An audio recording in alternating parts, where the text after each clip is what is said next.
Welcome back to my channel Pooja's premises. আশা করি তোমরা সবাই ভালো আছো। আজকে আমি এখানে বসেছি একদম তোমাদের সঙ্গে শেয়ার করতে আমার ওটি এক্সপিরিয়েন্স। ডেলিভারির সময় ওটি পর্যন্ত ব্লগে তোমরা দেখেছো যে আমি ওটিতে ঢুকছি, কিন্তু ওটিতে যাওয়ার আগে মাথায় কি চলে আর ওটি এক্সপিরিয়েন্সটা কেমন ছিল, আর ওটির পরে কয়েকটা দিন মানে ওটি হওয়ার পর যখন আমি বাচ্চাকে হাতে পেলাম তার পরের কয়েকটা দিন কেমন কেটেছে আমার, কিরকম মানে শরীরের কন্ডিশন কেমন ছিল, সব কিছুই তোমাদের সঙ্গে আজকে শেয়ার করব। কারণ আমি যখন প্রেগনেন্ট ছিলাম তখন আমার মাথাতেও এই কোশ্চেনগুলো আসতো যে যাদের মানে সিজার হয়, সি সেকশন হয়, তাদের ওটিতে ঢোকার সময় মাথায় কি চলে, কিরকম নার্ভাসনেস থাকে, তাছাড়া কতটা পেন হয়। কারণ আমরা তো সবাই জানি যে নর্মাল ডেলিভারিতে সব থেকে বেশি একজন মাকে পেন সহ্য করতে হয়, বাট সিজারে কি পেন হয়, ঠিক কতটা হয় পেন। তো ঠিক সেই ইনফরমেশনগুলো বা আমার এক্সপিরিয়েন্স আমি এখানে অন্য কারোরটা বলতে পারবো না, যে কারণ এখানে ব্যাপারটা কি প্রেগনেন্সি যেরকম প্রত্যেকের ডিপেন্ড করে, সেরকম আমাদের প্রত্যেকের কিন্তু সহ্য ক্ষমতাটাও এক এক রকমের। তাই জন্য হতে পারে যেটা আমার কাছে পেন ছিল না সেটা আরও একজনের কাছে আমার থেকে বেশি পেন ফিল হয়েছে, তো হতেও পারে। তো আমি আজকে আমার এক্সপিরিয়েন্সটা তোমাদের সঙ্গে শেয়ার করে নেব, ভাগ করে নেব তোমাদের সঙ্গে। ওটিতে ঢোকার আগে বা ওটিতে যেদিন আমাকে নিয়ে যাওয়া হলো, ডেলিভারি যেদিন হলো 6 মে, দ্য বিগ ডে, তার আগের দিন কি ফিল করেছি, আগের দিন কখন আমি হসপিটালে ভর্তি হয়েছি, সমস্ত কিছুই তোমাদের সঙ্গে শেয়ার করেছি। তো আজকেও আমি একদম মানে এক্সপিরিয়েন্সটা একদম ফ্রেশ থাকতে থাকতে, কারণ আমার বাচ্চার বয়স 1.5 মাস, তো আমি চাইলাম যে এখনই তোমাদের সঙ্গে শেয়ার করব। এখন এমনিতেও বাজে প্রায় রাত 11টা, ও ঘুমিয়েছে, তো আমি ভাবলাম যে এখন না, এখন বসে এটা করা যেতে পারে। তাহলে মেন কথাতে আসি। যখন আমি ভর্তি হই হসপিটালে, আমার ডেলিভারি হয় তোমরা আগে জানোই ভালো করে 6 মে। তো 5 মে আমি ভর্তি হই হসপিটালে বিকেলবেলা, ইভিনিংয়ে। তো তখন আমার কতগুলো মানে প্যারামিটার চেক করা হয়, যেরকম ওয়েট। আমার ওয়েট আমি যদি তোমাদের সঙ্গে শেয়ার করি, আমার ওয়েট একদম যেদিন আমাকে ওটিতে নিয়ে যাওয়া হয় তখন আমার সেই মুহূর্তে ওয়েট ছিল একদম 100 কেজি। আমি একদম 1 কুইন্টালে পৌঁছে গেছিলাম। আমি প্রেগনেন্সিতে এত বেশি ওয়েট গেইন করেছি, তাছাড়া আমি ছোটোবেলা থেকে এমনি ফ্যাটি, একটু চাবি চাবি।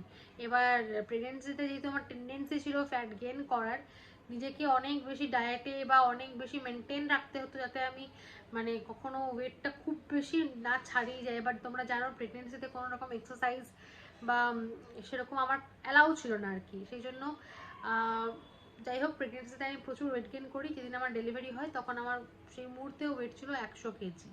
তো সেটাই মনিটরিং করা হয়। তাছাড়া আমার ব্লাড প্রেশার খুব বেশি হাই হয়ে গেছিলো, সেই জন্য অ্যাকচুয়ালি আমার ডেলিভারি ডেট ছিল 5 জুন, যেটা 40 উইকের ডেট দিয়ে ভর্তি হই, 6 মে হয়।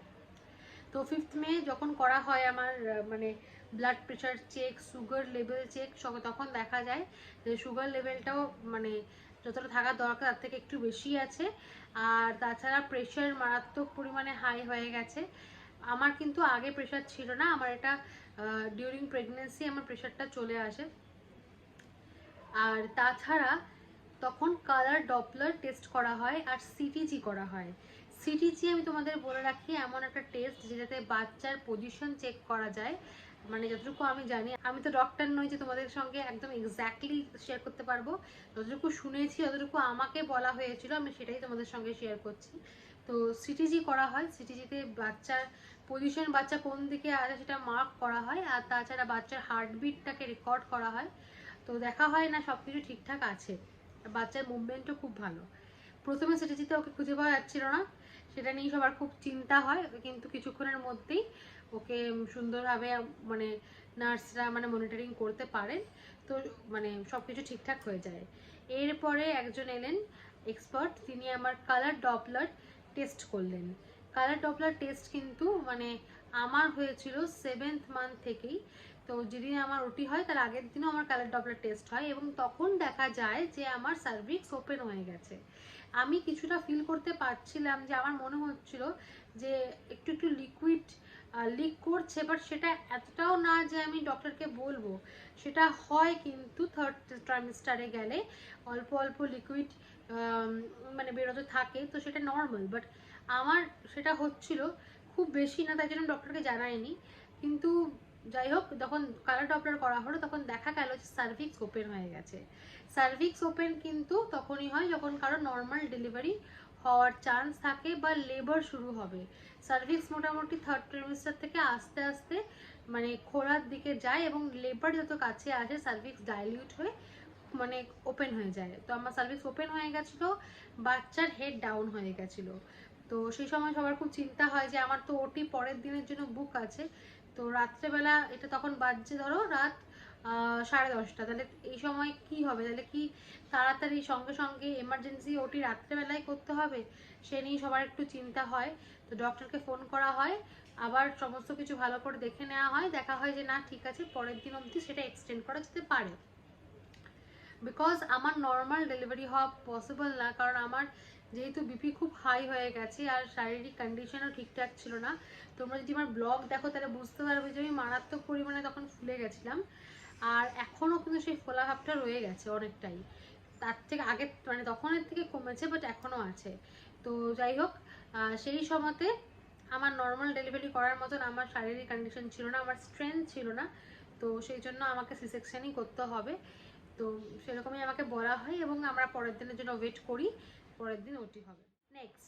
নেক্সট এবার আমাকে জানানো হয় যেহেতু আমার ওটি 10টা বা 10টা 10:30টার সময় হবে, সেই কারণে আমি ভোর 5টার পরে কিছু খেতে পারবো না। তো ভোর 5টা অবধি আমাকে জল অ্যালাউ করা হয় এবং একটুখানি বিস্কুট খেতে আমাকে অ্যালাউ করা হয়। তো আমার রাত্রেবেলা যেহেতু খিদে পেয়েছে তাই জন্য আমি বিস্কুট দিয়ে কাজ চালাই, আর জল খেয়েছিলাম অল্প।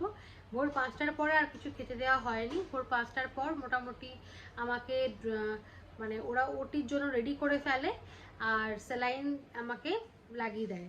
স্যালাইনের সঙ্গে সঙ্গে কতগুলো টেস্ট হয়, যেরকম অ্যালার্জি টেস্ট, আর কিছু ইঞ্জেকশন দেয় ওরা, চ্যানেল যেটা করেছিল হাতে সেইখানেই, আর স্যালাইন তখন থেকে চলতে থাকে। এবার ওটিতে যাওয়ার আগে যেটা মাথায় ঘুরছিল যে ফার্স্ট অফ অল তো প্রচণ্ড এক্সাইটেড ছিলামই যে বাচ্চাকে দেখতে পাবো, যেটা এতদিনের অপেক্ষা সেটার এবার শেষ হতে চলেছে। তো তাই জন্য প্রচণ্ড এক্সাইটেড ছিলাম, বাট মিথ্যে কথা বলবো না, ভয় ছিল আমারও। প্রত্যেকটা মানুষেরই যখন জানবে সেই যে আমার ওটিতে আমি ঢুকবো, তখন একটু হলেও মানে মনটার মধ্যে ধুক ধুক ধুক ধুক করতেই থাকে। আর যখন ওটিতে ঢুকানো হচ্ছে, মানে আমি স্ট্রেচারে শুয়ে আছি, সবাইকেই টাটা করে দিলাম, সবাই বাইরে বসে আছে মুখ কাচুমাচু করে, দেখেই বুঝতে পারছি সবাই মারাত্মক টেনশনে আছে। এক্সাইটেড সবাই, কিন্তু তার থেকে বেশি টেনশন সবাই করছে, মুখগুলো দেখে বোঝা যাচ্ছিল। এবার আমাকে ঢোকানো হচ্ছে আস্তে আস্তে ওটিতে। যখন ওটিতে ঢুকিয়ে দেওয়া হলো তখন মানে ভিতরটা ওটির প্রথমবার দেখলাম, এবার প্রচুর লাইট, আর ওটির ভিতরটা কিন্তু খুব ঠান্ডা হয়। মানে এবার যখন ওটিতে প্রথমে আমরা সবাই জানি যে যাদের সি সেকশন হয় তাদের একটা ইঞ্জেকশন দেওয়া হয় স্পাইনালে। সেই স্পাইনালে ইঞ্জেকশনটা দেওয়ার জন্য আমাকে বলা হলো বসতে, আমাকে সামনে একটা মানে বালিশ দেওয়া হলো। এবার আমার মাথাতে যে প্রশ্নটা ছিল যে ইঞ্জেকশনটা দিতে অনেকের মুখে শুনেছি যে খুব লাগে, তাহলে আমারও কতটা লাগবে, এটা মানে আমার মাথাতে প্রথম থেকে ছিল। মানে যখন থেকে আমি শুনেছিলাম আমার সি সেকশন হবে তখন থেকে সব থেকে বেশি যদি আমার ভয় ছিল দুটো জিনিস নিয়ে। সেটা হলো ফার্স্ট অফ অল যে সবার থেকে শোনা মুখে ওই ইঞ্জেকশনটা যেটা নিয়ে খুব মানে লাগে, আর সেকেন্ড হচ্ছে ওটির পরের দিন বিছানা থেকে নামতে দেখি অবস্থা খারাপ হয়ে যায়। তো দুটো এক্সপিরিয়েন্সই আমি বলবো। তো সত্যি বলছি আমার কিন্তু যে খুব লেগেছে তা কিন্তু নয়। আমাকে যিনি ইঞ্জেকশনটা দিয়েছিলেন তিনি খুব ভালোভাবে ইঞ্জেকশনটা দেয়। আমাকে একটা বালিশ দেওয়া হয়, বালিশটাকে ধরে মানে এরকম ধরে নিয়ে একটু সামনের দিকে ঝুঁকে বসি, তখন পিছন দিকে ইঞ্জেকশনটা পুশ করে দেওয়া হয়। তো যখনই দেওয়া হলো সঙ্গে সঙ্গে শুয়ে দেওয়া হলো, আমাকে বলা হলো দেখো তো পাটা নাড়াতে পারছো কিনা, পাটা উঠাতে পারছো কিনা। তো দেখলাম যে না, কিছু ফিল করতে পারছি, মানে সবাই যে হাত দিচ্ছে পায়ে সেটা ফিল করতে পারছি, পেটে হাত দিচ্ছে সেটা ফিল করতে পারছি, কিন্তু টাচ সেন্স থাকলেও পা নাড়াতে পারছি না। তখন বলা হলো যে যেহেতু তুমি পারছো না তার মানে তুমি সম্পূর্ণভাবে রেডি, এবার তোমাকে মানে এবার আমরা শুরু করব অপারেশনটা, আর তুমি পা নাড়ানোর চেষ্টাও করবে না। তারপরে শুরু হলো, সমস্তটাই টাচ সেন্সেশন কিন্তু থাকে, পুরো বোঝা যায় যে টাচ করছে পেটের মধ্যে, পায়ের মধ্যে টাচ হচ্ছে বোঝা যায়। এই করতে করতে কিছুক্ষণের মধ্যে আমি শুনতে পেলাম সবাই মিলে বলছে আউট আউট করে চিৎকার করছে, মানে বাচ্চাকে তখন বের করা হচ্ছে। এবার আমার সঙ্গে একটা ট্র্যাজেডি হয়ে গেছিলো। তোমরা সবাই জানো যে স্পাইনালে যখন ইঞ্জেকশনটা দেয় তখন অ্যাকচুয়ালি লোয়ার পোর্শনটাকেই এখানে মানে অবশ করে দেওয়া হয়। বাট আমার হঠাৎ করে যখন মানে আউট করে ওকে বের করে নেওয়া হলো, তখন হঠাৎ করে আমার মনে হলো যে মানে মাথার মধ্যে কোনো একটা ফ্লুইড চলে গেল, মুখের ভিতরটা হঠাৎ করে তিতো হয়ে গেল, আর চোখটা অন্ধকার হতে শুরু করলো। আমি সব শুনতে পাচ্ছিলাম বাট কোনোভাবেই চোখ খুলতে পারছিলাম না। তখন ডক্টর সেটা বুঝতে পারেন। আমার ডক্টর ছিলেন তৃণা সেনগুপ্ত, স্পন্দন হসপিটাল, যদি কেউ চাও তো আমি বলে দিলাম এই কারণে, কারণ উনি খুবই ভালো একজন ডক্টর। আমি সবসময় রেকমেন্ড করব। আমার প্রেগনেন্সিতে প্রবলেম ছিল, তো উনি সেটা খুব সহজেই সমাধান করেছেন। আর উনি অ্যাজ এ ডক্টর বলবো না, মানে অ্যাজ এ গাইড খুব ভালো। মানে কারণ একজন ডক্টর আমার মনে হয় যে ওষুধ ছাড়াও তার কথা দিয়েও কিন্তু পেশেন্টকে অনেকটাই ঠিক করে দেয়, তো তার জন্য উনি অ্যাপ্রোপ্রিয়েট। তো উনি এলেন, আমার সঙ্গে কথা বলতে থাকলেন সমানে, যাতে আমার কোনোভাবেই আমি জ্ঞান হারিয়ে না ফেলি। আর কিছু ইনস্ট্রাকশন দিলেন, তো বুঝতে পারলাম যে কিছু ইঞ্জেকশন দেওয়া হতে শুরু হলো আমাকে। আর আমার গালে মানে গালের মধ্যে চড় মেরে তারপরে অনেকভাবে আমার সাথে কথা বলে যে আমাকে জ্ঞানটা না হারায় ওরা চেষ্টা করতে থাকলো। বাচ্চাকে সামনে নিয়ে আসা হলো, বাট মানে কি বলবো, আমি ওর মুখটা দেখতে পাইনি। ওকে আমার বুকের ওপর দেওয়া হয়েছিল, আর শুধু জিজ্ঞেস করা হলো যে কি হয়েছে বলো, বয় অর গার্ল। তো আমি খুব আস্তে করে মানে বলতে পারছিলাম না। আমি বললামই তোমাদেরকে যে আমি কথা বলতে পারছিলাম না, চোখ খুলতে পারছিলাম না, সেন্স করতে পারছিলাম, শুনতে পাচ্ছিলাম, কিন্তু কথা বলতে বা দেখতে পাচ্ছিলাম না। তো ইঞ্জেকশনটা দেওয়ার পর তারপরে আমাকে ওরা অনেকভাবে মানে চটথর মেরে একটুখানি সেন্সে আনার পর যখন জিজ্ঞেস করলো ছেলে না মেয়ে, আমি বললাম যে ছেলে হয়েছে, বাট আমি ওকে দেখতে পাইনি অপারেশন থিয়েটারে, ওর মুখটা দেখানো হয়েছিল, বাট আমি তখন ভালোভাবে জ্ঞানে ছিলাম না। তো সেই মুহূর্তটা একটা মেয়ের জন্য মানে আমি কি বলবো, ওই সময়ের ফিলিংসটা আমি ওয়ার্ডে এক্সপ্লেন করতে পারবো না, মানে বলতে পারবো না আর কি, মানে কি ফিল করেছি। তারপরে ওকে আমার বাড়ির লোককে দেখানো হয়, সবাই বাইরে অপেক্ষা করছিল। ওকে দেখানোর পর ওর যিনি ডক্টর ছিলেন ওকে নিয়ে চলে গেল ওকে বিভিন্ন টেস্ট করার জন্য। কিছুক্ষণের জন্য ওকে আইসিইউতে রাখা হয়েছিল, বাচ্চাদের জন্য যেটা হয় এনআইসিইউ, সেখানে রাখা হয়েছিল টেস্টের জন্য। আর তারপরে আমার স্টিচিং চলতে থাকে। আমাকে প্রায় মানে ওকে বের করে নিয়ে যাওয়ার প্রায় 40 মিনিটস পর আমাকে ওটি থেকে বের করা হয়। আমার কিন্তু এখন সবার পেস্টিং হলেও পেস্টিং হওয়া যায়নি, কারণ আমি বললাম যে যখন ওকে আমি ডেলিভার করি তখন আমার ওয়েট ছিল মানে অলমোস্ট 100 কেজি। তো এতটা ওয়েট হয়ে গেলে পেস্টিং দিয়ে জায়গাটাকে নাকি জোড়া যায় না, যার যতটা ডক্টর আমাকে বলেছে আমি সেটাই বলছি, তোমাদের সঙ্গে শেয়ার করছি। তো সেই কারণে আমার স্টিচ হয়। ফাইনাল স্টিচিং হওয়ার পর কিন্তু ওখানে আমার একটা ড্রেন করা হয়েছিল। আমি জানি না ওটাকে আর কীভাবে বোঝানো যেতে পারে, একটা এরকমভাবে লম্বা মতো পাইপ আমার স্টিচিং যেখানে হয়েছিল তার ভিতরে ঢোকানো ছিল। ডক্টরি ভাষায় সেটাকে ড্রেন করা বলে। তো যাই হোক, আমাকে বের করা হয় ওটি থেকে। সেসব মেটানোর পর আমার যখন আস্তে আস্তে সেন্স আসতে শুরু করে, আবার প্রচণ্ডভাবে আমি কাঁপতে থাকি। মনে হয় মানে ঠান্ডা লাগছিল না, কিন্তু মানে প্রচণ্ড কাঁপছিলাম, মানে বাড়ির লোক দেখেও আমাকে ভয় পেয়ে গেছিলো যে কি হচ্ছে এটা। তো শুনেছিলাম নাকি অ্যানাস্থেশিয়ার জন্য অনেকের অনেক রকম রিয়াকশন হয়, তো আমি কাঁপছিলাম। রুম হিটার দেওয়া হয়, 3-4টে কম্বল দেওয়া হয়। তো তারপরে আস্তে আস্তে আমার কাঁপুনিটা কমে যায়, কিছুক্ষণ পর জ্ঞান ফিরে আসে। এবার যখন জ্ঞানটা আস্তে আস্তে ফিরছে, তখন যখন আমি সেন্স করতে পারছি যেখানে স্টিচ হয়েছিল সেই জায়গাটাকে, মারাত্মক পেন হয়। এবার সেই পেনের মধ্যেই তোমাকে আসবেন মানে নার্সরা চেক করতে, তোমার মানে পিরিয়ডস তখন স্টার্ট হয়ে যায়, তো পিরিয়ডস কেমন হচ্ছে, স্টিচটা কেমন অবস্থায় আছে, তারপরে পিরিয়ডসের জন্য ওরা চেঞ্জ করতে আসে, তো বলবে তোমাকে কোমর তুলতে। এবার তোমার জাস্ট সেন্স এসছে প্রচণ্ড ব্যথা হচ্ছে, সেই মুহূর্তে মানে কোমর তোলাটা বা পাশ ঘোরাটা, মানে আমি বলতে পারবো না যে কতটা পেন হয় তখন, মিথ্যে বলবো না। ওই ইঞ্জেকশন দিতে সত্যি কোনো পেন হয়নি, কিন্তু ওই সময়টাতে মারাত্মক পেন হয়েছে। যাই হোক, আমার ছেলেকে বিকেলে আমাকে চেঞ্জ করানোর পর আমাকে যখন রুমে দিয়ে দেওয়া হলো, আমার কেবিনে দিয়ে দেওয়া হলো, তারপরে কিছুক্ষণ পর মানে ওটি হওয়ার প্রায় 5-6 ঘন্টা পর আমার সোনাকে আমার কাছে দেওয়া হয়।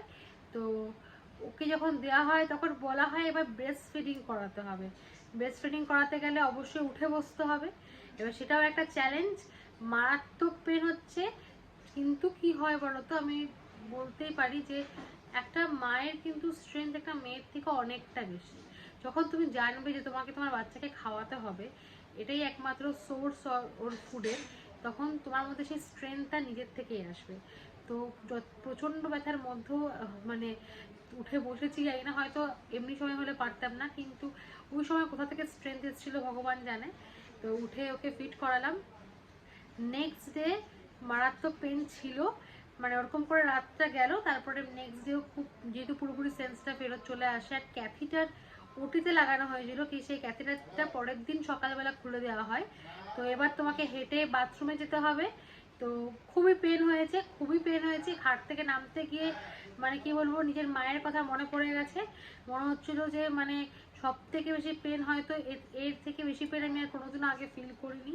কিন্তু আস্তে আস্তে আস্তে আস্তে সেটা ঠিক হতে থাকে। মানে কয়েকবার বাথরুম যেতে যেতে দেখলাম যে হাঁটতে হাঁটতে জিনিসটা ঠিক হয়।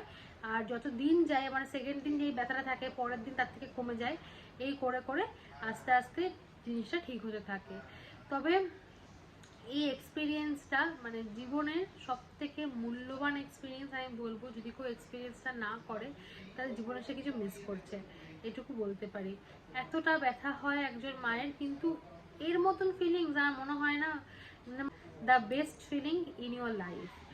এরকম ফিলিং আর কোনোদিনও হতে পারে না। যখন তুমি তোমার সন্তানকে হাতে ধরবে, মানে টাচ করবে, তখন মনে হবে যে পৃথিবীর সমস্ত সুখ তুমি পেয়ে গেছো। যাই হোক, অনেকটাই লম্বা হয়ে গেছে ভিডিওটা, আমি তোমাদের সঙ্গে শেয়ার করলাম। তো আজকে এখানেই শেষ করলাম। আশা করি তোমাদের ভালো লাগবে। অন্যদিন নেক্সট অন্য কোনো ভিডিওতে আবার তোমাদের সঙ্গে দেখা হবে।